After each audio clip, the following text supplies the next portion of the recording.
possiamo uscire, ci trasferiamo virtualmente alla mostra degli impressionisti.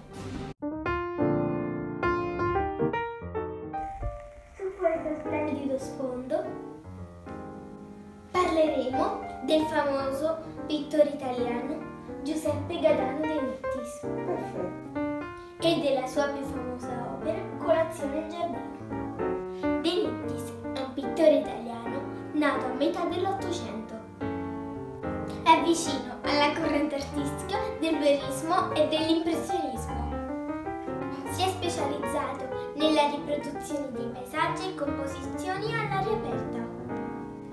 Nel 1867 si trasferì a Parigi, dove conobbe la sua futura moglie, la parigina Leontine, la quale influenzerà notevolmente le sue scelte sociali ed artistiche. Toccò il culmine della sua fama nel 1874, indicata anche come data della nascita dell'impressionismo. Nella capitale francese si avvicinò molto al gruppo degli impressionisti. Iniziò a frequentare Manet, Renoir ed altri pittori con i quali espose molte delle sue opere. Amava dipingere le belle scene della vita parigina e le signore dell'alta borghesia, sempre molto eleganti ed impeccabili.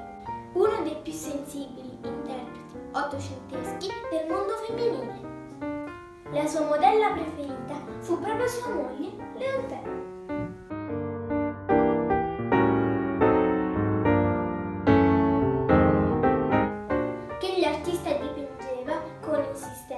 In ogni occasione. Ci sono molte opere famose di questo grande pittore, ma ci fermiamo su uno dei suoi più grandi capolavori, Colazione in giardino, realizzata nel 1883, poco prima di morire. L'opera vede come protagonista la sua famiglia, la moglie Leontine e il figlio Jacques. Il tema è tipicamente impressionista. Infatti anche Monet aveva già dipinto ed affrontato lo stesso soggetto, cioè Colazione in giardino. Ora vediamo i dettagli ed entreremo proprio nel quadro. Intorno ad un tavolo, precisamente apparecchiato, nel giardino della sua bella casa parigina, si erano riuniti per fare colazione. Leontine, Jacques e lo stesso De Nittis, che avendo terminato si era alzato per andare a ritrarre la sua bella famiglia. Come lo deduciamo?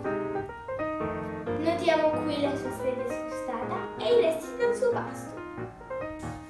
Ammirando il quadro abbiamo quasi la sensazione che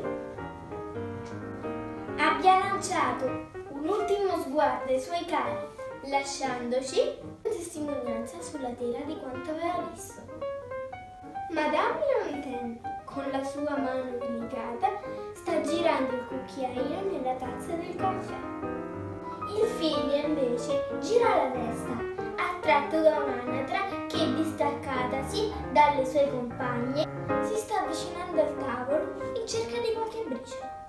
Questo splendido dipinto incanta per l'accuratezza quasi fotografica e la naturalezza dei particolari. La tavola apparecchiata con i suoi colori è una delle più belle natura morta impressionisti del periodo. Incontevole il gioco delle trasparenze, come quello dei bicchieri, del vaso di fiori e il realismo delle porcellane. I riflessi sulle tazzine, sulle posate e sui portatovaglioli d'argento accendono di luce il dipinto. Notiamo molto bene il gioco di controluce che risalta il verde dell'erba e il cantore delle anatre che gironzolano libere per il giardino. La moglie, riservata e materna, appare in ombra, mentre osserva con attenzione e dolcezza il figlio che, con aria fanciullesca, offre le briciole alle anatre. Nell'insieme la scena ci fa immaginare di stare anche noi nel quadro, con i suoi colori, profumi e rumori.